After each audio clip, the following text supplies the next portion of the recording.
Today's video is on those lovable far-right thugs, Britain First. Now, if you don't know who they are a BNP splinter group. They basically were founded by two ex-members of the BNP. One of a long line of far-right British groups. There was BNP, obviously, then there was the EDL. Now, both of those groups eventually they kind of did well for a little bit, and then they flopped spectacularly, which is great. Best known for sort of getting into big shouty groups of bald, angry men waving British flags about and drinking beer and hurling abuse at anyone foreign. Now, Britain First is a lot smarter than the previous two groups. They're a lot better at their online presence.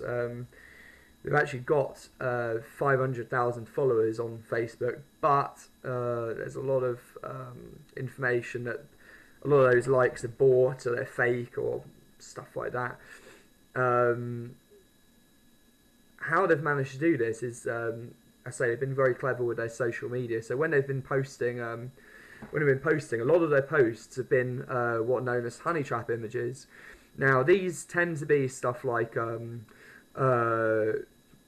like stuff like supporting the troops, like poppies and veterans, and stuff to do with dogs being abused, and links for charities for dogs and charities for soldiers and all that kind of stuff.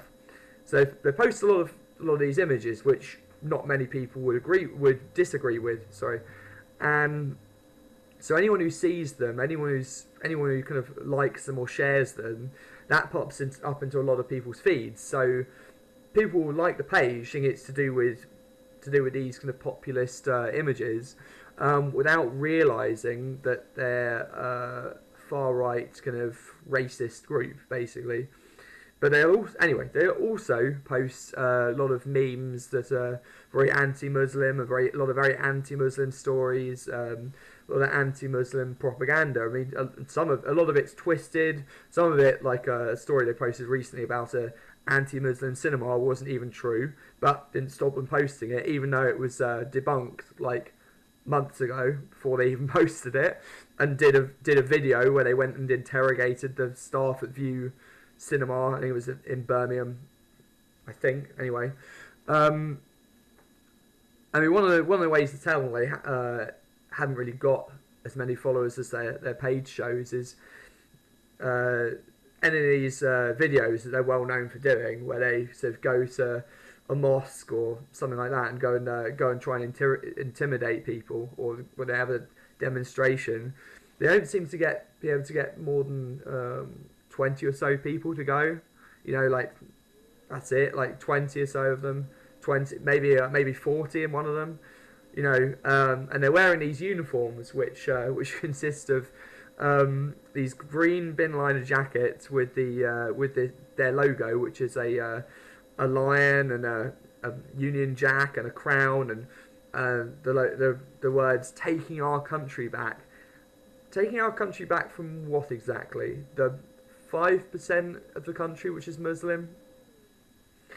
Yeah. Well, mind you, 5%, that's a struggle for, 40 people you can get together?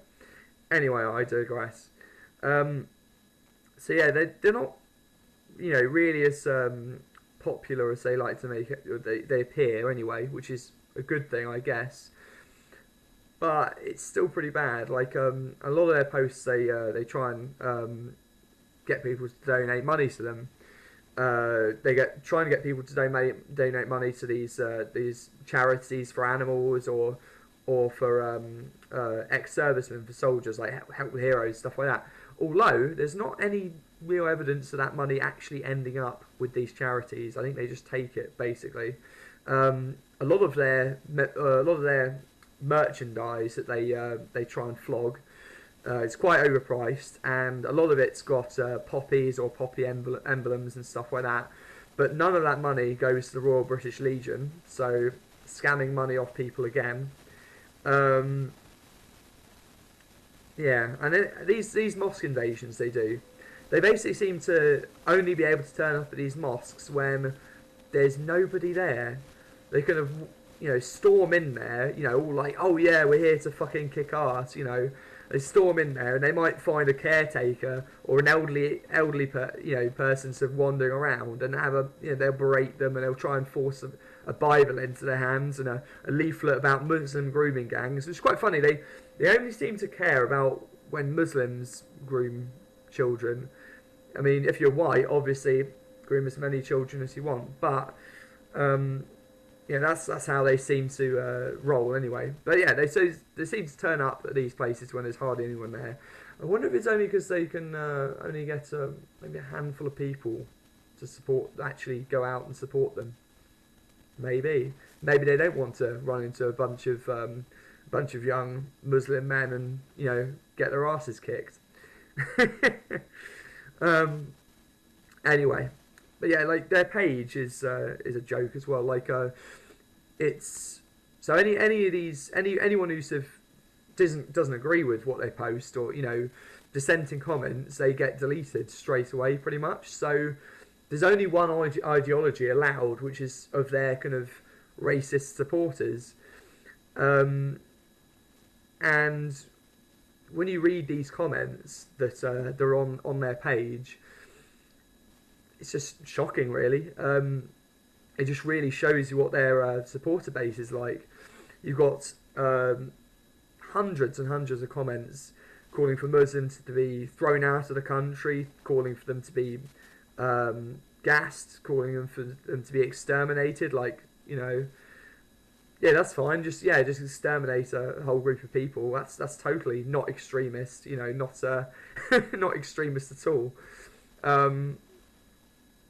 Yeah, and yeah, that's the widespread view amongst their followers. Do you know what's quite ironic as well? They always have having a go about Muslims coming over here. They can't speak our language. They can't. You go on their page, you see the worst spelling you've ever seen in your fucking life. I mean, even me as a dyslexic child could spell better than that if I was drunk. Legitimately. And these people, I mean, the thing is, the result of how a lot of these groups come about, in my opinion, is because a certain portion of the right-wing press, well, yes, basically the Daily Mail, Daily Express, The Sun, that kind of lot, for the last decade or so, or more than that, maybe, but especially the last decade, I think, at least since 2000, they have been constantly fear-mongering about Muslims and immigration and asylum seekers and you name it.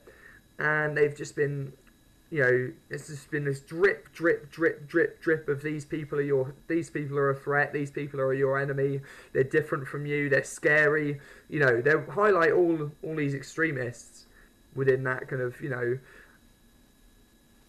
it's just fucking ridiculous. I mean, there's white extremism. The thing is groups like Britain First are white extremists. They're white right-wing extremists. They're exact opposite of what they're getting angry about with any kind of extremist Muslim groups that they are. Anyway, why I'm doing this video is because a page I follow posted a link. Basically, it had a link you could click on, and you could find out how many people support this page on your friends list. Now I clicked on it, and 16 people on my friends list support this page, which I was pretty disgusted by, really. I mean, having said that though, some of them might not realise exactly what the page is. As I said before, they use these honey trap images to kind of trick people basically into liking their page. So I'm going to post the link to post the link where you can actually check that out yourself and see who in your friends list supports it, and hopefully create a bit of awareness to stop people supporting this group, because we're just going backwards. I mean, luckily these groups don't seem to ever get very far, but racism is just so fucking in the past. I really want to see a day when, these groups are either even more of a minority, or they just cease to exist. Anyway, that's been my rant for today. I hope it was better than the last one.